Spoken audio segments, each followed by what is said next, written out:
What is going on with you? How are you feeling? I know you've been heartbroken before. I know they've shown you pepper. I know say they don't put all different kinds, shades of pepper, types of pepper in your eye. They've took it in your eye and you are done.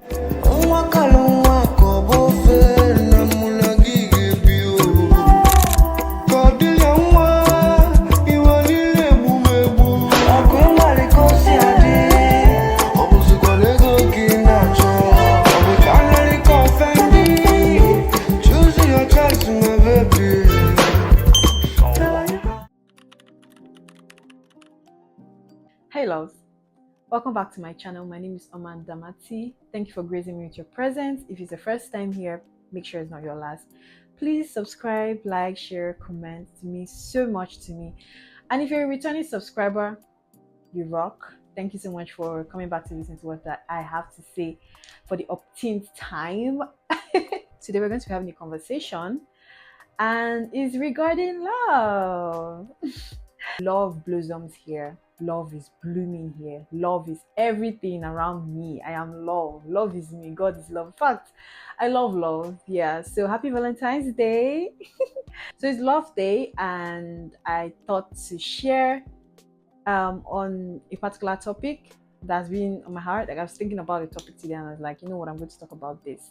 So today's topic is self-love and healing after a heartbreak. A lot of people are churned up with their partners on Valentine's Day, and here you are listening to my video, watching my video. Anyway, it doesn't matter if you're single or not. Today's topic is about self-love, and I specifically picked this topic because it is very difficult to find love in yourself. It's very difficult to, because as much as we want love from other people, we fail to recognize that we need love from ourselves so we can blossom and bloom into the people that we're meant to be. So stick around to find out what I have to say. This is a very sensitive time for people, single Pringles. There are a lot of people who are in relationships. There are a lot of people who are in relationships that are not healthy. There are people who are single and talking to people. And there are people who are very, very much single, not talking to anyone at all. And there are people who are just healing. They are not even thinking about the relationship whatsoever. If you fall into any of these categories, especially the ones who are not paired up and the ones who are in very unhealthy relationships, you're not alone, because there are thousands of people out there who are experiencing what you're experiencing as well. I'm not here to blab about, oh, love, love, love. I'm here to talk about you, yourself. What is going on with you? How are you feeling? I know you've been heartbroken before. I know they've shown you pepper. I know say they don't put all different kinds, shades of pepper, types of pepper in your eye. They've took it in your eye and you are done. I know, right? Yeah. Tell me about it. I've been there, done that, and yeah. But I'm at that point where I'm learning to prioritize myself. I know I'm the YouTuber here. I'm supposed to be having conversations based on the fact that it has helped me already. But I'm going to be talking about my process and how I've gone through all of these things. And it circles back to self-love, if I'm being honest. If you think about it properly, there are certain things that we take, there's certain BS that we take as human beings, and we do not know that it comes from a place of not loving yourself, low self-esteem. And I'm here to talk about that. I have been in love before, the kind of love that makes you feel seen, heard, understood, like you found your better half. And I've also experienced the kind of love where I felt unsafe, I felt unhappy. And I was happy, but at the same time there are times where it was completely unhealthy, left me heartbroken, shattered in pieces. It just left me high and dry, just there. It feels like I've been like different people in those relationships, and they have taught me one thing or the other. And if there's one important lesson it has taught me, is how I should learn to love myself. How I should prioritize loving me first. Because the moment you love yourself, the love circles back to you. People who love themselves as well, we automatically, naturally resonate towards you. There's this kind of love where you experience love with somebody and you feel like you don't know who you are anymore. You leave the relationship and you're lost. I've been there. You're just lost. Even if it was a relationship or it wasn't a relationship, you're just like, what was I even doing? What was I thinking? And that's because you have let go of a lot of yourself you have compromised on your values, you've compromised on your boundaries, you've compromised on the things that make you you, just to accommodate another human being. Now, there is nothing wrong with compromise in a relationship. There are times where I have um, lacked self esteem, and I didn't even know that I lacked self esteem because I felt like I was giving my all in this relationship, and I didn't know that I was losing myself in the process.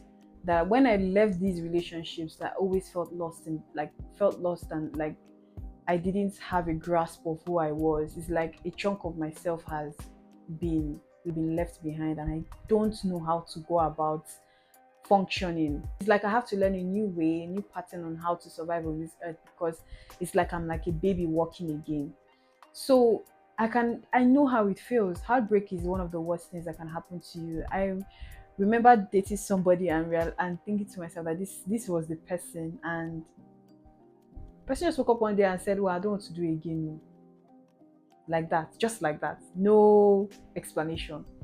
I've been in a relationship with somebody where emotional abuse was the order of every day, and that I think that's the one relationship that taught me so much that there are a lot of things that people take for granted about themselves, and they don't put into consideration, to the point that when they get in a relationship, they become lukewarm, they become a doormat, they become the person somebody else can make you fool out of, or make you feel stupid, or make you feel a certain way.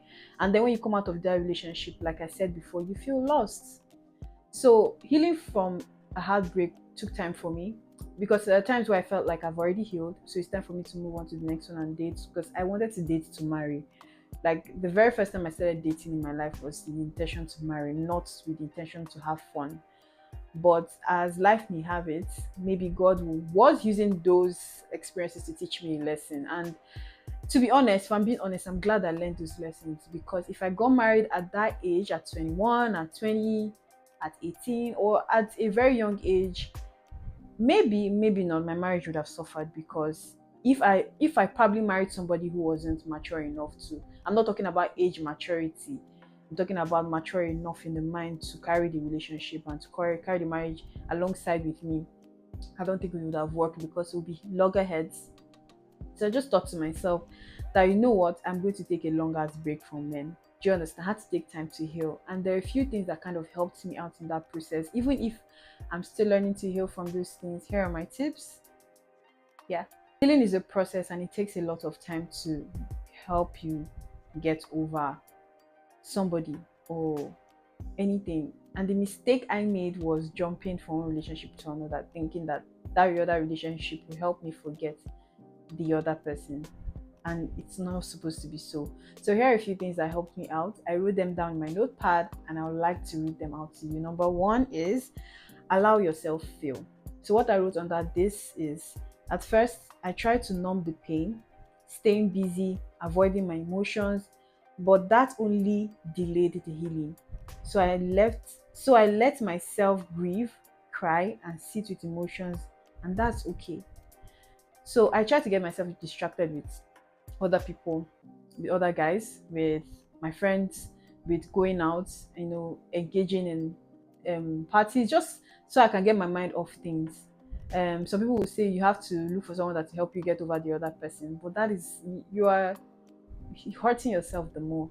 So I had to sit with the emotion. There was a time where I felt so hurt and sad about the whole situation, and I cried to God that, God, help me. I don't know how I'm going to survive this, but please help me. And fast forward to this time, there was even a time that the first heartbreak that I ever felt, I'll say second chance, that took me out, was when I finished NYC and I had broken up with, I didn't break up, he broke up with me for no reason. And it didn't make sense to me until now. Self me, I don't even understand. That one is his business. But I cried so much. I could not eat.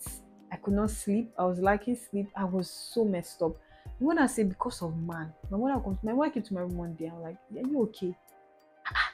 I did not. I taught you to be strong at heart. Which one is your love? Don't check your brain to the point where you know fit chop. Waiting with that. She talked me out of it. I managed to eat and I managed to get my self-confidence back. However, the number one is thing before I deviate, number one is allowing yourself feel the emotions. Sit down, feel those emotions. If you have to cry, cry.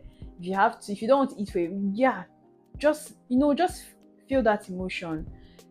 Don't push it away with other things to distract yourself. It's only going to make you worse. Number two on my list here is rewrite the narrative. Under here, I said it's easy to ask, why wasn't I enough? But the truth is, love isn't about proving your worth to someone who doesn't see it. Instead, I started asking, what did this teach me? How can I grow from this?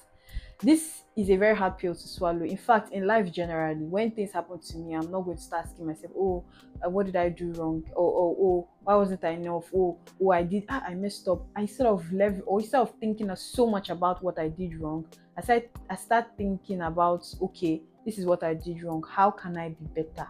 This is general day-to-day life. But when I in relationship, I'm like, instead of asking myself if I wasn't enough, and I simply ask myself questions like, what did I learn from this? How can I grow from this lesson that I'm learning in this situation at the moment? Because it is going to be foolish of me to make the same mistake again in any shape or form or size. I rewrite the narrative.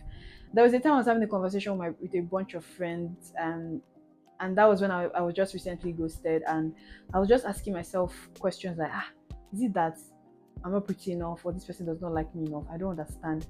My friend now said it most likely doesn't have anything to do with you. It probably means that don't ever think about it as, oh, something was wrong with you. It could be that something was up with them, or something happened to them, and that's why they did what they did. Most of the time, it has nothing to do with you, and you'll be out there thinking to yourself, was I not enough? That's not true. You are very much enough. Now, somebody's own behavior towards you should not make you feel less of yourself because of they were unable to communicate their feelings properly, or anything of that sort. So it is better to just rewrite the narrative and think to yourself, this person behaved like an asshole or anything whatsoever. It's not me. It speaks a lot about them, and I'm not the problem. He's the problem, especially if you know you've not done anything to that person and the person just behaving out of character or just behaving weirdly. Move away from that situation because it's not meant for you. So number three here, I wrote reconnect with yourself. I realized that I had poured so much into the relationship that I forgot about me. So I started doing things I loved again: reading, writing, going out alone, and rediscovering who I am outside of love. Realizing who I am outside of love. So this makes a lot of sense because at the time my life is now revolving about around the person, and I'm trying to infuse this person's, should I say, hobbies and the things that they love with mine and mine with theirs and all that. So it gets mixed in between and you don't even know which one is which anymore. So I had to now remind myself to reconnect with myself, reminding myself that, oh, I actually like to write. Oh yeah, remember that book there's a particular book that I'm trying to read. I've not finished in 2 years now. Remember, you've not finished that book.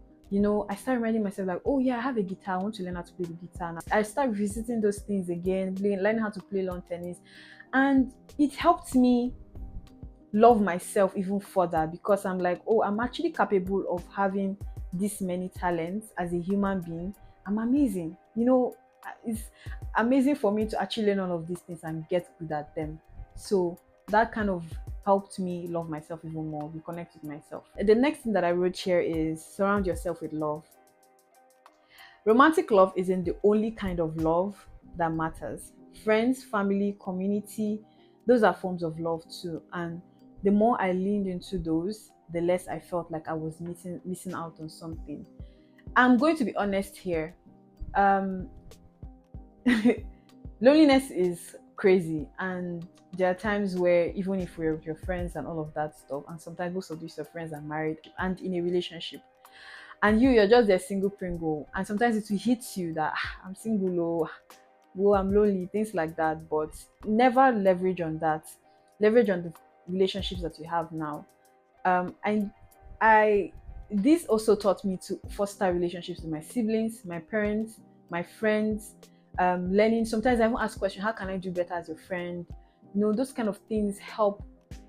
Those are the kind of love you surround yourself with. You're not over internalizing eros love or romantic love. That's not the only love that exists. When the romantic love wants to come and to last as God wants it to, the right person will come your way. Hopefully that person will not waste your time, but at the same time, remind yourself that there are other loves around you too. It doesn't have to be romantic love. There are your friends who love you genuinely. There are your family. There, spend time with them and get yourself grounded in their love. Soak yourself in their love and forget about all of those other love. And sometimes, like they usually say, when love comes, you never expect it. You never expect it. It just come back in your face like, bro. And sometimes it's usually from somebody that has been there in your face, like, you, I'm right here. And sometimes it's somebody new. So you never know. Just open your heart and your mind, and God will lead you to the way. So another thing I'd like to address is that self-love isn't about spa days or random affirmations to yourself. Stand in front of the mirror, I am enough, I am this and that. It is actually more than that. There's something I've noticed about myself is when I make a mistake, I beat myself up. Bro, I beat myself up for that mistake, and I'm like, why did I do this? I beat myself up so much that I start saying mean things to myself, and I realize that that is not in any way a form of self-love to myself. I'm bringing down myself. The way I'm talking to myself now, will I say that to my friend that is going through something similar that I'm going through? Would I tell my friend that you are stupid? Why would you do that? That is such a stupid mistake. The next thing I'll usually do when my friend is going through something is encourage them. So why can't I use those encouraging words or affirmations to myself? Why do I have to talk down to myself? You see how self-love plays a large role on you.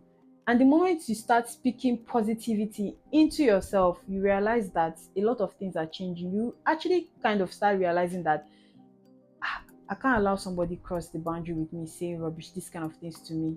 No matter how it is a joke, they try to make it look like. I would always call it out, because you won't talk to me like that because I won't talk to myself like that. Yes, okay, you made a mistake, okay, so, but don't hurt yourself in the process trying to beat yourself down for a mistake that everybody in the world will make. You feel me? That is an example of self-love that I kind of picked about myself. And there are various aspects as well. I also kind of noticed that self-love for me is doing the things that I like. And I've stopped obliging people or doing things because I want the person to even like me more, or I want to be loved by that person. I rather do it out of my own terms and because I love that person enough to want to do it. Instead, I enjoy my own company. I enjoy what is around me. I sit with my emotions. I sit by myself. When it's time to talk with people, I do. And when it's not time, when I just want to be myself, I am by myself and remind myself that I am loved. Not just by everybody around me, but especially by God. And I'm also loved by myself. I am loved. I love myself.